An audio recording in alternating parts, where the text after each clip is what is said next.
ડિમોલેશનની તપાસ વચ્ચે હવે નવો વિવાદ સર્જાયો। પ્રોજેક્ટ અને ઝૂંપડપટ્ટીની જગ્યાના માલિક ગલુબેન પાલિયાનો વિડીયો સામે આવ્યો। વાયરલ વિડીયોમાં જમીનના માલિક ગલુબેન પાલિયાએ ધડાકો કાઢ્યો છે।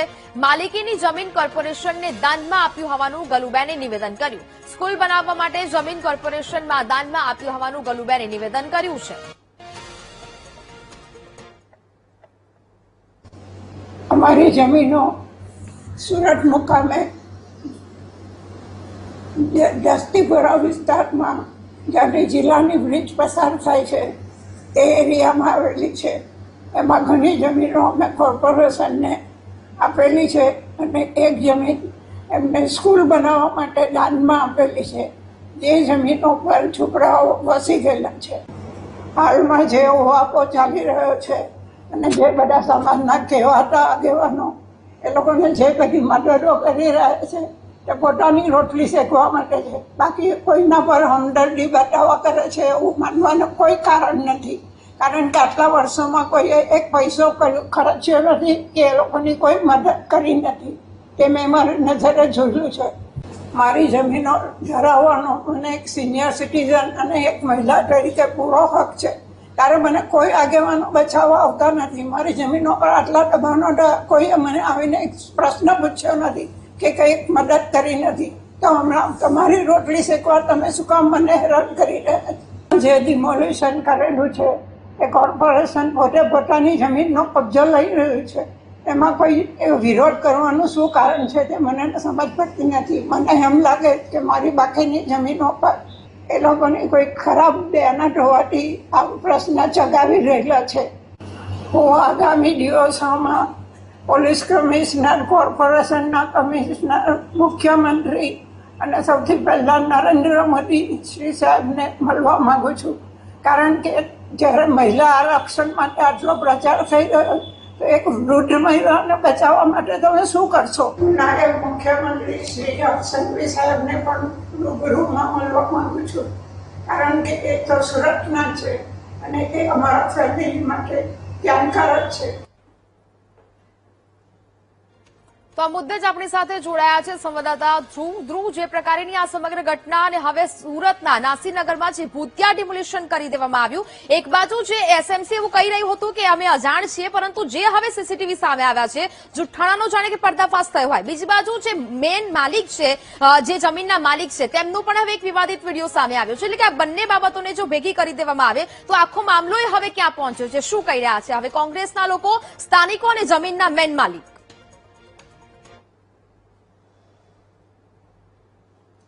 બિલકુલ ખૂબ જ મોટો વળાંક જે ભૂતિયા ડિમોલેશન છે તેને લઈને સામે આવ્યો છે। અને આ જે વળાંક જે છે, ઘટસ્ફોટ જે છે તે મૂળ જમીનના જે માલિક જે છે ગલુબેન પાલિયા, જે પારસી પરિવારમાંથી આવે છે, અને પારસી ગલુબેન પાલિયાએ પોતાનું એક સોશિયલ મીડિયામાં જાહેર કરેલા નિવેદનથી આવી રહ્યું છે।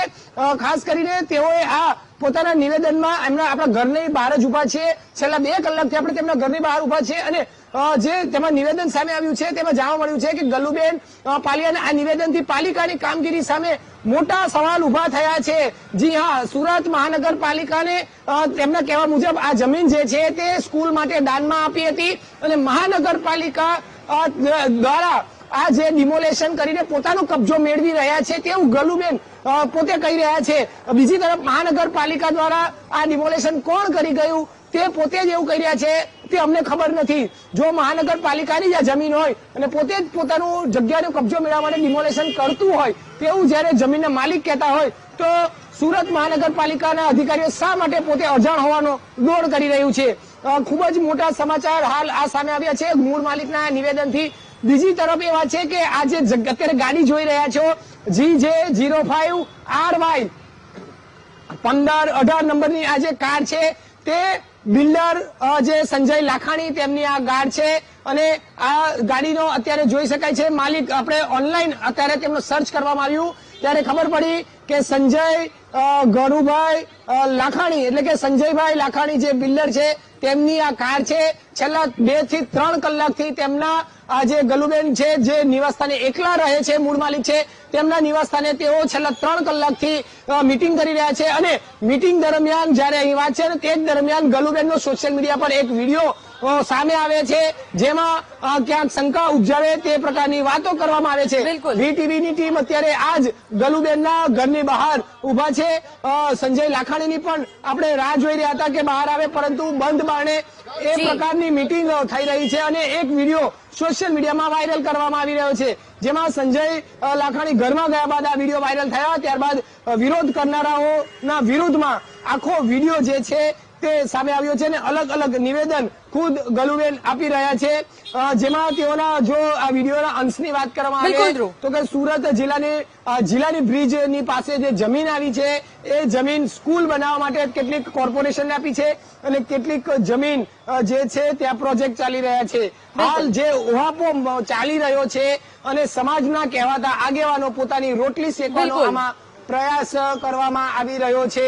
અત્યારે પણ આ ઘર બંધ જોઈ શકાય છે. આ બંધ ઘરની અંદર બિલ્ડર સંજય લાખાણી અને ગલુબેન વચ્ચે લાંબી મીટિંગ થઈ. જે રીતનો અત્યારે આખો છેલ્લા 10 દિવસથી ઉહાપો ચાલી રહ્યો છે, ભૂતિયા ડિમોલેશન ચાલી રહ્યું છે, તે આખો વિવાદ સંકેલવાનો બિલકુલ. પ્રયાસ જે છે તે થઈ રહ્યો હોવાનું જાણવા મળ્યું છે. ખાસ કરીને આ એટલા માટે જાણવા મળ્યું કે મીટિંગ ચાલી રહી છે અને આ મીટિંગ દરમિયાન જ વચ્ચે અત્યારે એક સોશિયલ મીડિયામાં ગર્લફ્રેન્ડનો જે મૂળ માલિક છે તેનો સોશિયલ મીડિયામાં વિડીયો સામે આવ્યો અને ત્યારબાદ આ આખો ઘટસ્ફોટ જે છે તે થતો જોવા મળી રહ્યો છે. આ વિડીયોમાં ગલુબેન અનેક વખત જે છે તે રીટેક લેતા જોવા મળ્યા છે. તેમના આ નિવેદન જી. ક્યાંક શંકા ઉપજાવે તે પ્રકારનું જોવા મળ્યું છે.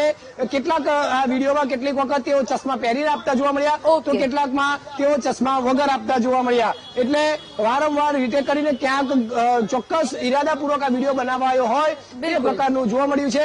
અને હવે આ તમામમાંથી બિલ્ડર પોતાની રીતે છટકીને મહાનગરપાલિકા પર તમામ દોષનો ટોપલો નાખવાનો પ્રયાસ થતો હોય તે પ્રકારનું જોવા મળી રહ્યું છે. મહાનગરપાલિકા એવું કહેતી હતી કે આ જગ્યા અમારી નથી, અમે આમાં નથી ગયા. બીજી તરફ સીસીટીવી ફૂટેજ સામે આવ્યા કે જ્યાં મહાનગરપાલિકાની ટીમ ત્યાં હતી અને હવે ખુદ જમીન માલિકનું નિવેદન સામે આવ્યું છે કે જે ગલુબેન પોતે કહી રહ્યા છે કે આ જમીન મેં મહાનગરપાલિકાને દાનમાં આપી બિલકુલ ધ્રુવ, એટલે અને એવું કહી શકાય કે મહાનગરપાલિકા જ્યારે- આખી વાતમાં હવે મહાનગરપાલિકા છે તે વિવાદમાં આવ્યું છે. સમગ્ર વિગતો સાથે આપ જોડાયા તે બદલ આપનો આભાર. એટલે કે હવે